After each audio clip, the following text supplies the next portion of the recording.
Olá, senhoras e senhores, e sejam todos muito bem-vindos ao Muda Floresta. Hoje, em um quadro do Entre Nós, um pouquinho atrasado, eu assumo a culpa. Estamos mais uma vez aqui nesse quadro, onde a gente conversa sem nenhum tipo de edição ou sem nenhum tipo de roteiro.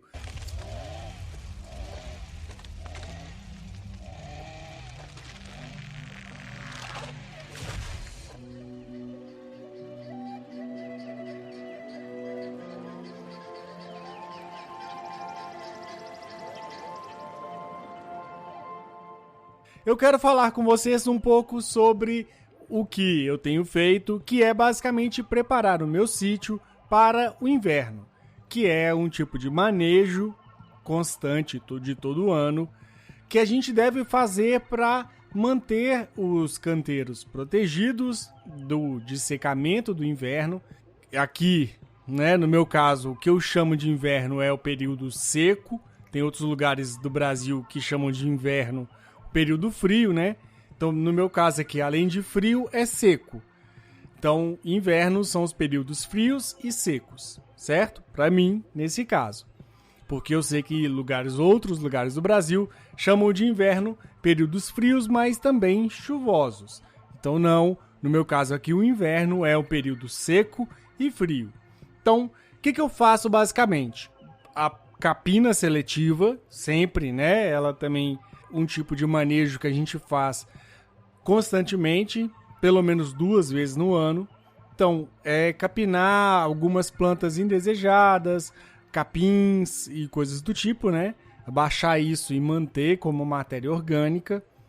Mas também capinar e cortar as plantas que a gente chama de plantas auxiliares. Então, para quem ainda não entendeu, as plantas auxiliares ou plantas, que vão ajudar a gente a produzir a matéria orgânica, que é o motor da agrofloresta, são plantas que você vai colocar no seu plantio para manter esse constante corte e a terra está sempre sendo coberta e com matéria orgânica nova. No meu caso aqui, uma das plantas que eu usei foi a mucuna. E, para quem conhece aí, é uma planta que gera uma flor, um cacho de flor muito bonito, normalmente roxo. Eu tenho aqui roxo e branco. E essas flores, depois vão dar sementes pretas. Elas são completamente pretas, parecendo uma boquinha branca ou uma roda, um círculo branco achatado. Essas plantas elas são de características iniciais, de começo da sucessão ecológica, e elas também têm uma característica de ser trepadeiras. Elas se esticam muito e vão subir em outras plantas, vão ocupar aquele espaço. E aí ela tem essa característica de ser muito rápida de crescimento. Assim, vocês não estão entendendo, para quem nunca plantou, é uma planta extremamente veloz no crescimento e extremamente veloz nessa capacidade de se esticar e subir em cima de outras plantas. Então, eu já estou praticamente há 1 mês podando, cortando e tirando essas, porque ela vai se enrolando nas outras plantas, então tem que tirar às vezes com mais cuidado. Às vezes ela sobe em uma outra planta de serviço, então facilita, corta tudo, Ou como eu estou fazendo também, quando eu não posso fazer isso, porque a planta onde ela subiu é muito delicada, eu não consigo arrancar com força, eu consigo seguir o caule dela, onde ela está nascendo, eu vou lá embaixo e podo, espero ela secar, ela seca, ela resseca, cai as folhas, e aí eu consigo puxar, já seco, essas gavinhas, esses galhos que vão subindo em cima de outras plantas, que me facilita, porque eles racham facilmente, eu vou puxando, depois eles caem. E também não fazem peso, por terem secado, não fazem peso em cima de outras plantas. Então, dependendo do seu ambiente, de como que você está usando essa planta, você pode fazer isso. Eu tenho aqui em casa lugares que eu consigo descer minha foice com toda a força em cima da mucuna com o que tiver por baixo. Então, são plantas não de importância, são plantas que a gente coloca lá para poda ou para melhorar o lugar, né, no caso. E outros lugares que ela cresceu sozinha, ou eu coloquei porque eu fui besta de ter colocado uma vez e depois é difícil de controlar ela. Você tem que ficar sempre ligado nesse ponto de onde ela está produzindo. Então, se ela já está dando flores e tal, é o ponto inicial para você conseguir podar ela e impedir ela de produzir mais, né? Porque depois, quando ela começa a estalar sementes e jogar sementes longe, acabou. É difícil de controlar ela, porque ela renasce muito fácil. É uma planta muito rústica, que aguenta muito bem. Então, eu já vi em contextos agroflorestais onde se usa a mucuna, por exemplo, se você tem um lugar com muitas plantas ainda, até plantas altas e capim, você não tem condição de trabalhar naquele lugar ainda. Você vai só podar ele, baixar essas plantas e, né, o capim. Você joga a mucuna para ela tomar conta o mais rápido que ela conseguir e impedir o capim. E como ela faz uma sombra muito rápida, muito fácil, ela também ajuda na velocidade de decomposição dessa matéria orgânica que você já jogou no chão. Ela pode ter essa característica de proteger e ajudar na decomposição de certos lugares, mas ela também tem essa característica de ser incontrolável.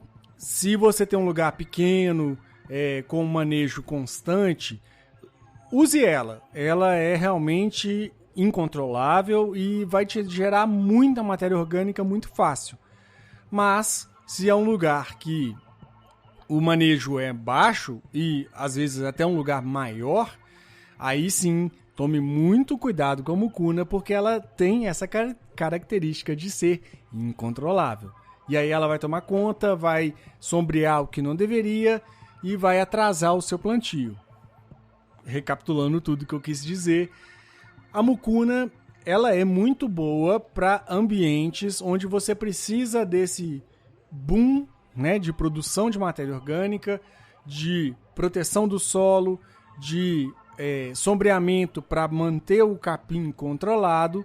Mas se for um lugar que você tem, né, que manejar com constância, um lugar que você tem como foco plantas que precisam de luz inicialmente, por aí vai, cuidado com a mucuna, porque ela tende a sobrepor isso tudo e matar plantas sombreadas. Então, é uma planta maravilhosa, de um uso, assim, incrível, mas com cuidado e sabendo sempre onde você vai plantar a mucuna, certo?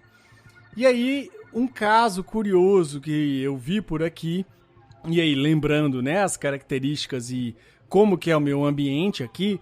Então, é um topo de morro, que seca muito fácil, que durante o inverno tem tempos de noite com muito frio e com uma geada, né? Mas é aquele sereno muito frio também, que algumas plantas não gostam.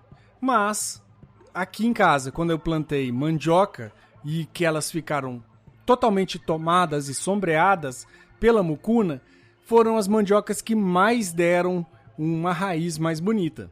Assim, pode ter sido coincidência, né? Eu não fiz um estudo perfeito para saber, né, se é exatamente essas influências, se às vezes foi porque a mucuna, a raiz da mucuna ajudou a raiz da mandioca, mas eu sei que as mandiocas maiores e mais bonitas que eu colhi aqui em casa, elas estavam completamente tomadas pela mucuna. Então eu tive que vir podando a mucuna, cortei um pouco da mandioca para poder colher ela.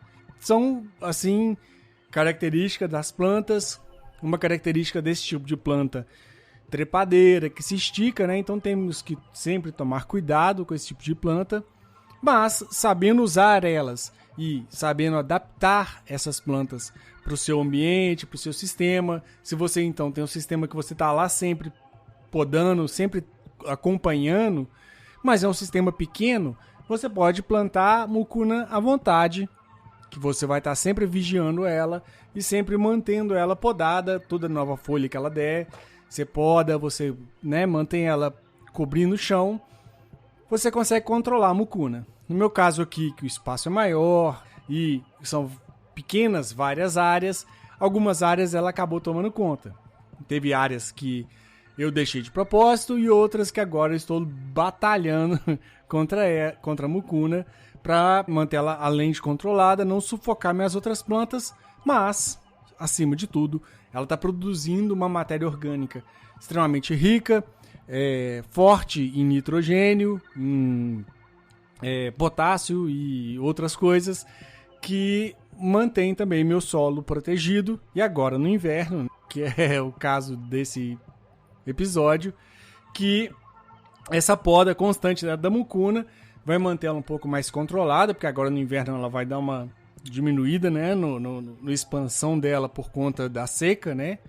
E além disso, ela vai também, o material orgânico que ela está produzindo, eu vou usar para proteger o solo e manter o solo coberto, evitando principalmente perder água desenfreadamente agora na época de seca.